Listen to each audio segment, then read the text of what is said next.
नमस्कार साथियों, राकेश सर की हिंदी पाठशाला में आप सभी का स्वागत है। आज हम जो पढ़ रहे हैं वर्कशीट है हमारी 90। विषय हमारा हिंदी है और दिनांक 24 फरवरी 2021। आज जो हमारा हिंदी विषय के अंतर्गत एक उप विषय होगा वो होगा पद्यांश। और पद्यांश को पढ़ करके, ये अपठित पद्यांश है और अपठित पद्यांश को पढ़ करके आपको विभिन्न प्रश्नों के उत्तर देने हैं। तो साथियों, सबसे पहले जब हम पद्यांश को कर रहे होते हैं तो पद्यांश के ऊपर हमारा एक विशेष ध्यान होना चाहिए कि प्रत्येक पद्य और पद्य का अंश अपने आप में एक अर्थ की व्याख्या करता है। जब वो अर्थ की व्याख्या कर रहा होता है तो वो किसके संदर्भ में है, उसकी विषय वस्तु क्या है, उसका तार्किक अर्थ क्या है और वो शाब्दिक अर्थ क्या कह रहा है, इन सभी पर हमारा विशेष ध्यान होना चाहिए। तो मैं आज स्टार्ट करता हूँ अपठित गद्यांश का। ये एक जीवन से संबंधित जुड़ा हुआ है कि जीवन क्या है, यानी life is what is the life. Life is the struggle in the time, यानी आज के समय में एक जीवन संघर्ष है और जीवन संघर्ष है, उसके संदर्भ में कवि क्या कह रहा है ये आप आज इस कविता के अंश में या काव्यांश में पढ़ेंगे। यह हार एक विराम है, जीवन महासंग्राम है, तिल तिल मिटूंगा पर दया की भीख मैं लूँगा नहीं, वरदान मांगूंगा नहीं स्मृति सुखद प्रहर के लिए, अपने खंडरों के लिए। यह जाने तो मैं विश्व की संपत्ति चाहूँगा नहीं, वरदान मांगूंगा नहीं। क्या हार क्या जीत में किंचित भी नहीं भयभीत में, संघर्ष पथ पर जो मिले वह भी सही, यह भी सही वह भी सही, वरदान मांगूंगा नहीं। लघुता न अब मेरी छुओ, तुम हो महान बने रहो, अपने हृदय की वेदना में व्यर्थ त्यागूंगा नहीं, वरदान मांगूंगा नहीं। चाहे हृदय को तप्त दो, चाहे हृदय को ताप दो, चाहे मुझे अभिशाप दो, कुछ भी करो कर्तव्य पथ से, किंतु भागूंगा नहीं, वरदान मांगूंगा नहीं। यहाँ पर लेखक वरदान मांगने से संबंधित कुछ कह रहा है। जीवन एक संघर्ष है और इस जीवन में हम एक बहुत कुछ संघर्ष कर रहे होते हैं। उस समय हमारी एक प्राथमिकता होती कि हम किसी से कुछ सहायतार्थ मांग लेते हैं, यानी व्यक्ति कुछ सहायता के तौर पर मांग लेता है। कभी भगवान की मंदिर में जाकर के वो वरदान मांग लेता है। तो इस मांगने की प्रवृत्ति पर उन्होंने कुछ लिखा है और वही हम यहाँ पर पढ़ रहे हैं। तो अब हमने कविता का पाठ कर लिया है, अब सीधे अर्थों पर आता हूँ। यह हार एक विराम है, यानी जब भी हम हार जाते हैं तो एक पूर्ण विराम नहीं है, अल्प विराम है। वो विराम है, विराम का मतलब होता है ठहराव, ठहरना। ये हमारी ज़िंदगी का एक ठहराव है, एक स्टेज पर हम ठहरे, यानी पूरी ज़िंदगी हम हारे नहीं हैं, हम ज़िंदगी के एक छोटे से समय पर हम ठहरे। जैसे आदमी किसी रास्ते से चल रहा होता है तो थोड़ा सा थकान हो जाती है, थकान होने के बाद वो बैठ जाता है, उसका विराम है, वो उसका अंत नहीं है। यह हार एक विराम है, जीवन महासंग्राम। और हमारा जीवन जो है वो एक समर है, युद्ध है, महासंग्राम है। तिल तिल मिटूंगा पर दया की भीख मैं लूँगा नहीं। तिल तिल यानी पल पल मैं मिटता रहूँगा। जिस प्रकार से एक दीपक होता है, दीपक में जो तिल का तेल होता है, तिल्ली का तेल होता है, वो जैसे जैसे जलता है उसमें एक एक बूंद बूंद एक एक कण कण निकल करके जलता रहता है।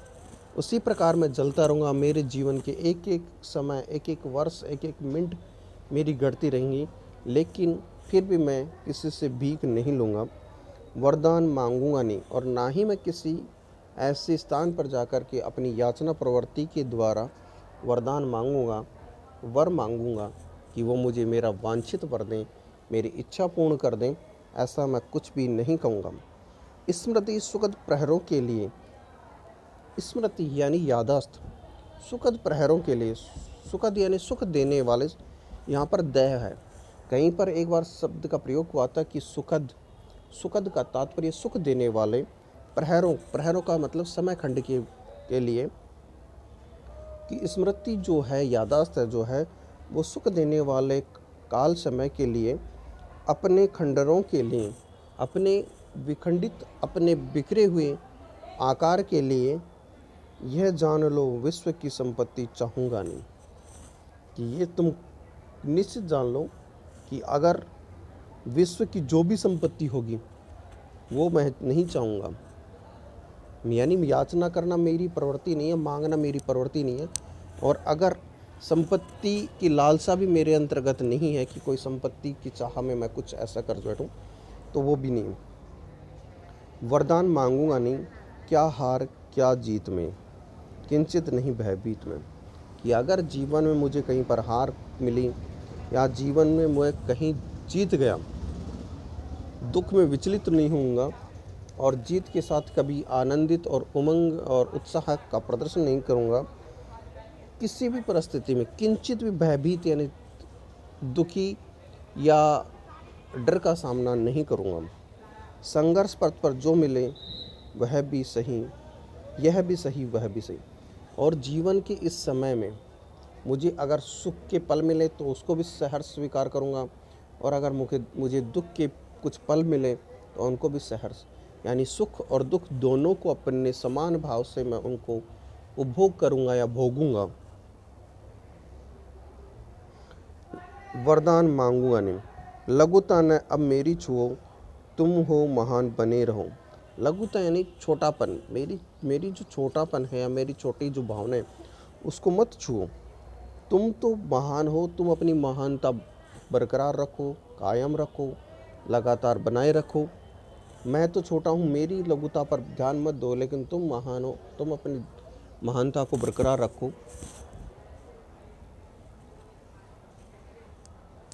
अपने हृदय में वेदना में व्यर्थ त्यागूंगा नहीं। जो मेरे हृदय में एक वेदना है, दर्द है, उसको मैं बेकार में, व्यर्थ का तात्पर्य है बेकार में नहीं त्यागूंगा। वरदान मांगूंगा नहीं कि मैं किसी को दुख में आकर के किसी मंदिर मस्जिद या किसी का जा याचना प्रवृत्ति करूं, ऐसा मैं नहीं करूंगा। चाहे हृदय को ताप दो, चाहे मेरे हृदय को संताप दो यानी दुख दो, दर्द दो या गर्मी दो, चाहे मुझे अभिशाप दो यानी मुझे कुछ किसी चीज़ का साफ वरदान, या आप मेरे को किसी प्रकार का अभिशाप दे सकते हैं। अभिशाप का मतलब होता है किसी बुरा वरदान देना, एक होता है वरदान देना, एक होता है अभिशाप देना। यानी किसी चीज़ को बुरे तरीके से शापित करना है तो वो अभिशाप हो जाता है, और अगर उस चीज़ को सही तरीके से देना है तो वो वरदान हो जाता है। कुछ भी करो कर्तव्य पथ से, किंतु भागूंगा नहीं। कुछ भी हो, कुछ भी करो, लेकिन जो मेरा कर्तव्य है, जो मेरी ड्यूटी है, उसको मैं करता रहूँगा। उस कर्तव्य की प्रति मैं हमेशा आदर भाव से लगा रहूँगा, उसको छोड़ करके मैं कहीं नहीं भागूंगा। वरदान मांगूंगा नहीं, मैं वरदान नहीं मांगूंगा। अब हमारा पहला ही शब्द आता है, प्रथम प्रश्न है विराम शब्द का पर्यायवाची। विराम का मतलब ठहराव होता है। अब उसका पर्यायवाची जो होगा समाप्ति नहीं, अंत का होगा। विश्राम, विश्राम सही है। थोड़ा सा रुकना समानार्थक शब्द है। थोड़ा सा रुकना अल्प विराम कहलाता, विराम नहीं होता। उपयुक्त तीनों ये भी गलत है। तो हम कह सकते हैं कि इसका जो अर्थ उत्तर होगा वो होगा विश्राम। विश्राम यानी ठहरना। सॉरी यार, काफ़ी लंबी चौड़ी कुछ हो गया, मैं इसको थोड़ी देर के लिए आपसे डिस्टर्ब की अपेक्षा करता हूँ। चलिए मैं फिर से आपको देता हूँ कि इसका अर्थ होगा विश्राम। ठीक है, चलिए अब अगले प्रश्न पे आते हैं हम। काव्यांश और पद्यांश में निम्नलिखित शब्दों के विलोम शब्द ढूंढ कर लिखिए। दान का विलोम शब्द क्या होगा, अभिशाप का क्या होगा, प्रभुता क्या होगा, शीतलता का क्या होगा। शीतलता का तप्त होगा। चलिए मैं देख लेता हूँ, हटा दूँ तब तक के लिए। काव्यांश या पद्यांश में निम्नलिखित शब्दों के विलोम शब्द ढूंढ कर लिखिए। चलिए अभी देखते हैं अभी हम देखते हैं, उसके बाद मैं आपको बता दूंगा कि कहाँ कहाँ क्या क्या हो सकते हैं।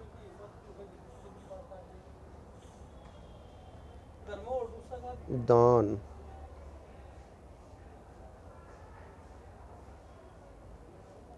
दान,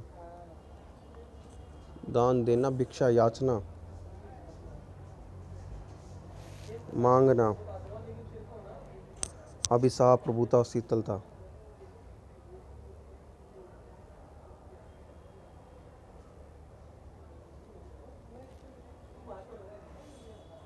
चलिए अभी मेरे को दान का मतलब दान देना, मांगना हो गया एक जगह तो मांगूंगा नहीं, ये हो जाएगा। दूसरा है, दूसरा शब्द और है, अब ऐसे मुझे देखने पड़ेंगे बेटा, थोड़ी सी चाहिए। जहाँ दान शब्द का है वहाँ पर मांगना, और अगले शब्द में फिर मैं चलता हूँ, अभिशाप।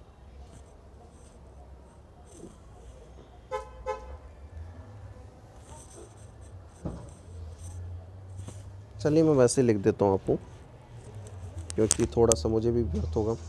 दान का मतलब देना होता है और मांगना।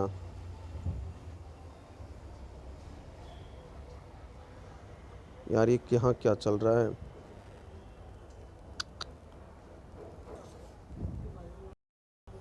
मिस्टेक बाय मिस्टेक वीडियो को रोकना पड़ेगा।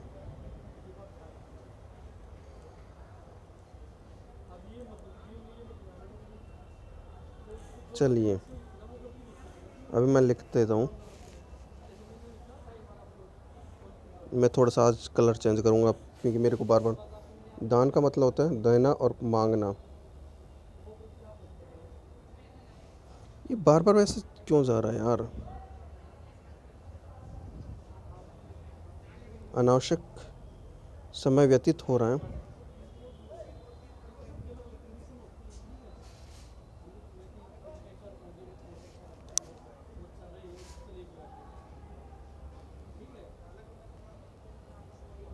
मांगना लिख सकते हो आप। अभिशाप का मतलब उसको यहाँ पर आप वरदान कर दोगे।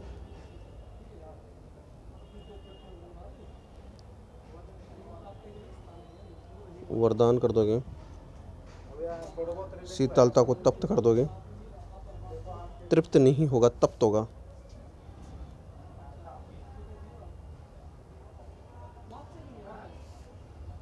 तप्त। और प्रभुता का मतलब अपना स्वाभिमान होता है। प्रभुता का मतलब मैं अभी देखता हूँ, क्योंकि हमारी पहली कंडीशन ये होगी कि पद्यांश में आपको ढूंढ करके बताना पड़ेगा। तो दान का मांगना, और अभिशाप का मतलब वरदान, और शीतलता का तप्त, जो कि इन शब्दों के अनुसार है। अभी एक चीज़ है प्रभुता। प्रभुता को मैं अभी देखता हूँ, तब तक आप लिख लीजिएगा।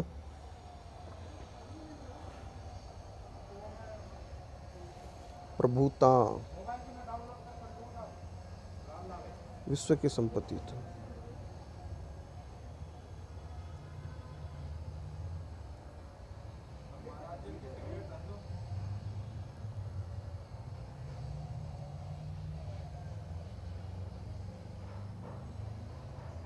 इसका शाब्दिक अर्थ है लघुता।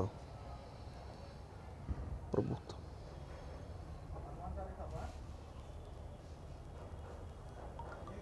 प्रभुता लघुता।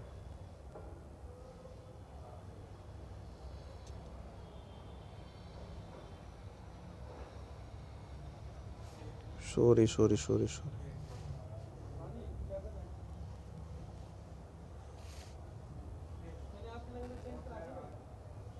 लघुता। ठीक है, चलिए अब मैं हटाता हूँ इसको। निम्नलिखित शब्दों के अर्थ लिखिए। स्मृति यानी यादाश्त, किंचित यानी कुछ, व्यर्थ यानी बेकार, और पथ यानी रास्ता।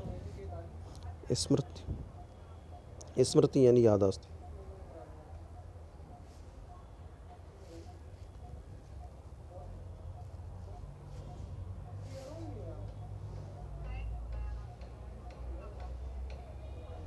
यादाश्त, कुछ, किंचित का कुछ, व्यर्थ का बेकार, बेकार और पथ का रास्ता।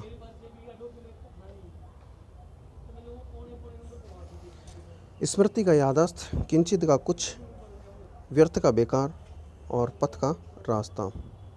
इस प्रकार से हमारे दूसरे तीसरे प्रश्न के भी आंसर पूरे होते हैं। अब मैं अगले की ओर चलता हूँ, लिख लीजिए फटाफट, क्योंकि आज का वीडियो हमारा काफ़ी लंबा होगा।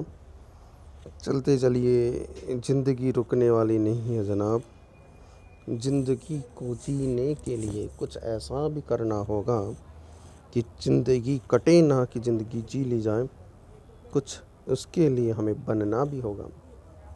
तो चलिए अब इसको हटाता हूँ मैं। अब आता तिल तिल, यानी पल पल मरना। तिल तिल का मतलब होता है एक एक क्षण क्षण मरना, क्षण क्षण क्षण मरना।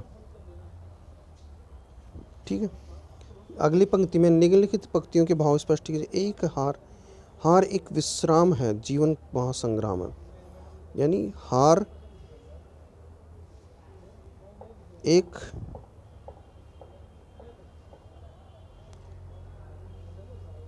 आराम है और जीवन जीवन युद्ध है। यहाँ पर युद्ध करेंगे आप। हार एक आराम है और जीवन एक युद्ध है, कि आप थोड़ी देर के लिए आराम कर रहे हैं, फिर उसके बाद आपको फिर जीना है। ठीक है।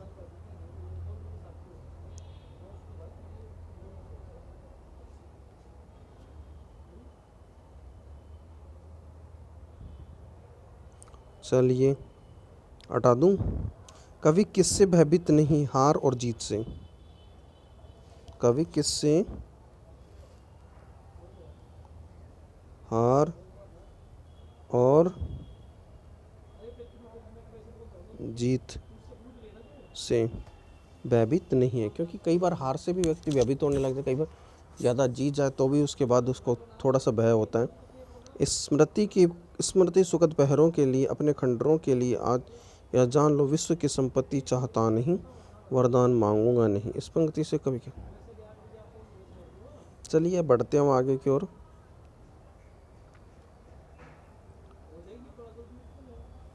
स्मृति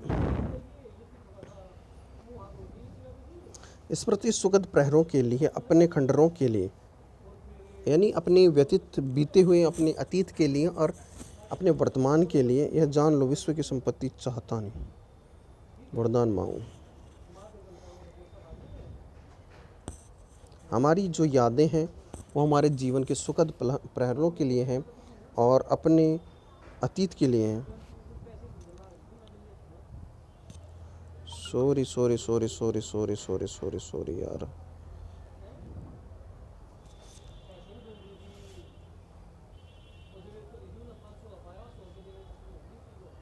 हमारी यादें अतीत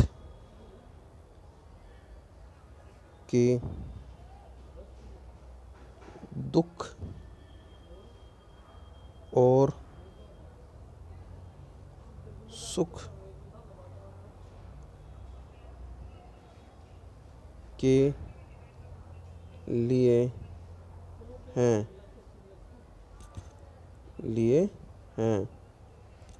हमारी याद अतीत के दुख और सुख के लिए हैं, इसलिए इन यादों को भुलाने के लिए मैं वरदान नहीं मांगूंगा। ठीक है बच्चों। कभी वरदान क्यों नहीं मांगना चाहता? क्योंकि उसका संघर्ष कम हो जाएगा।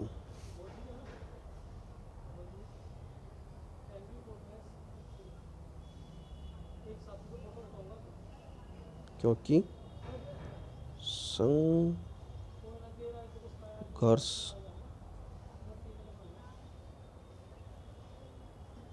कम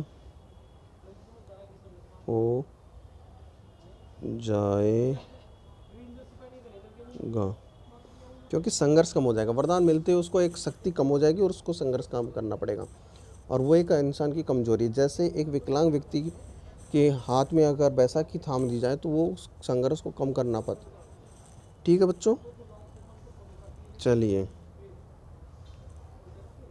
कवि की कविता के अंत में कवि क्या संदेश देता है? लिख दूं संघर्ष ही जीवन है।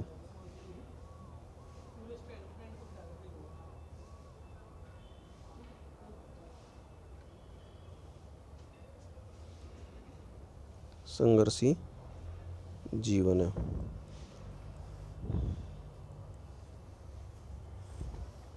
चलिए बच्चों, आज का हमारे वर्कशीट पूरी हुई।